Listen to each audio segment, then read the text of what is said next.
Hello, good morning mga lalab. Ayan. Tuesday morning na mga lab. Ang gabi na ng araw ngayon, ano? Ayan, ano na yung ating buhok. Banay senior. Na nagkakaroon ng puti yung buhok. Ayan. Kamusta na kayo mga lalab? Ayan. Nadala na lang tayong mag-cooking ngayon kasi busy tayo dito sa bahay. Kahapon dami namin nilakad ng anak ko dahil malapit na siyang umalis. Ilang days na lang. Ayan. Kaya ang dami niyang nilalakad. Tapos ngayon din ako sumama dahil pumunta siya ng SSS sa San Fernando. Tinignan niya yung kanyang SS doon. Ayan. Kumusta na kayo mga lalab? Nakapamalengke na kayo. Ayan, ako ito, naghahanda ako ng aking lulutuin for today. For the day's video. Ito, magluluto tayo mga lalab yung mga gustong kainin ng anak ko dahil nga ilang days na lang uuwi na siya sa kanyang pagtatrabahuhan sa abroad. Ayan. Kaya ito nagpapaluto siya ng ganito mga lalang. Kasi daw doon hindi na naman niya makakain to. Mga ilang years na naman siya doon. Meron naman doon na ganitong mga pagkain, kaya lang iba daw yun dito, lalo na yung mga isda fresh. Doon wala kang mabibiling fresh doon. Puro mga galing sa sa freezer or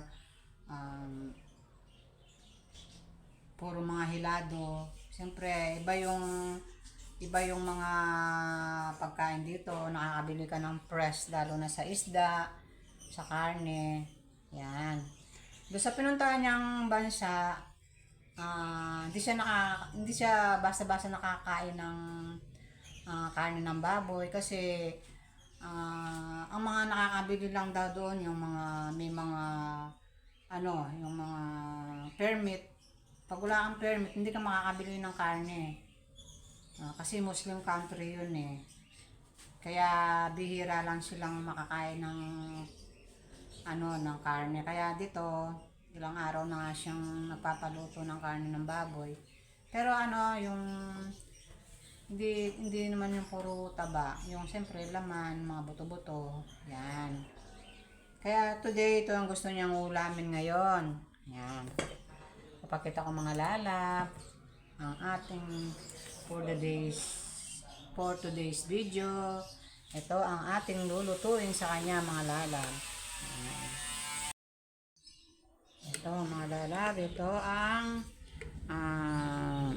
nagpapaluto siya ng fresh na tilapia. Ayan, lalaki ng mga tilapia mga lalab. Tumatalon-talon pa ito kahapon. Ayan, binili ko siya mga lalab, fresh na fresh. Ayan, tapos kamatis. Ayan, fresh na kamatis. Ayan, na pinakasawsawan daw niya.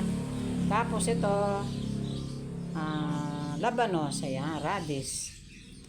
Hindi na natin ito lulutuin mga lalab. Alisin lang natin ang balat. Tapos hihiwain ng maninipis. Yun, isasama doon sa fresh na kamatis. Yun ang pinaka niya. Tapos konting patis o asin. Yun. Tapos yun nga ang pinakasawsawan niya with may kasamang kamatis. Ayan. At nagpabili siya ng pakwan. Ang pakwan mga lalab, ang liliit na ngayon ng mga pakwan. Na wala akong makitang pakwan na malalaki. Kaya yun, ito, maliliit lang nabili ko sa kanya. Yung pinabibili niyang melon, wala akong makita mga lalab. Yung mga melon na mga melon na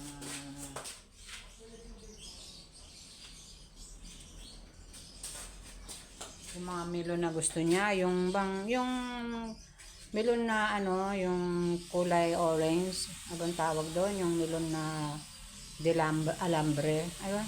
Ewan sa Kapampangan, melon delambre ang tawag doon. Yung melon na pag binuksan mo parang ma-orange-orange ang laman na matamis. Ayan. Inikot ko kanina yung loob ng palengke mga lala. Wala akong makita. Kaya ito yung nakita ko. Yung pakwan. Ayan. Tatlo ito. Tatlo 100. Yung isa pinalamig niya na dun sa sa rep. Tapos ito yung saging na saging na lakatan. Ayan. 1 kilo yan mga lala. Lalaki Ayan. Sabi niya para meron naman din doon, kaya lang siyempre alam mo yung mga pag nandun mga mga hindi na siya fresh, kaya ito nagpabili siya. Lakatan ito mga lala, pero tingnan mo ang tataba. Yan yung baka bukas ko na lang siya ibili ng melon. Wala akong makita kanina kasi araw ng Martes ngayon. Walang masyadong mga nagtitinda ng mga prutas na malalaki. Yan. So, paano mga lalab? Samahan nyo ako sa aking pagluluto ng pritong tilapia with kamatis and labanos. Ayan. Ito lang ang ating uulamin sa ating tanghalian mga lalab. Later.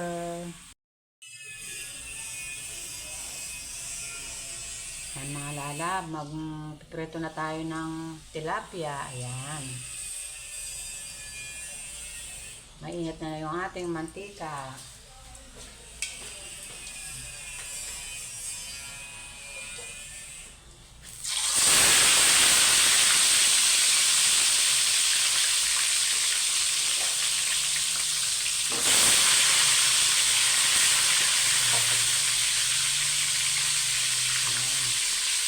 Takpan natin mga lalab kasi tumatalsik. Unahin natin tong pritong tilapia. Maya na yung pinagpakuha ko ng gulay dun sa magpiprito tayo ng talong, kaya laga na lang o kaya laga kasi para iwas cholesterol. Yan mga lalabo, nakapagprito na ako ng tilapia. Yan, tsaka pinagluto ko ng yung aking mga anak ay aking mga apo. Ayan skinless. Ayan, para may choice sila kung gusto nila ng isda o skinless. Pork skinless to mga lalab. At ito nagpakuha ako ng gulay doon sa taniman ng kapatid ng mister ko. Ayan kasi libre kami doon pag basta may sila, may mga gulay sila doon sa tanim, libre lang ang kuha namin doon. Ayan, yan, fresh na fresh. Ito, gustong gusto ng anak ko to. Ayan, bago siya umalis, makakakain siya ng mga fresh na gulay, di ba mga lalab? Ayan, fresh from the farm. Ayan. Tapos ito, ilalaga ko din to, yung talbos ng kamote. At yun nga, yung pansawsawan namin mamaya, ayun, yung kamatis, saka yung labanos. Ayan. Ito, ilalaga ko na dito mga lalab. Para,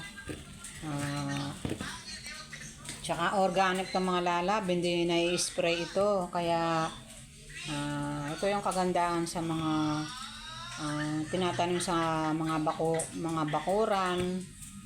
Hindi sila sawa sa mga chemical. Ayan. Hindi to ini-spray mga lalab, mga organic to. Kaya masarap siyang ilaga. Tsaka yung talbos ng kamote. Ayan.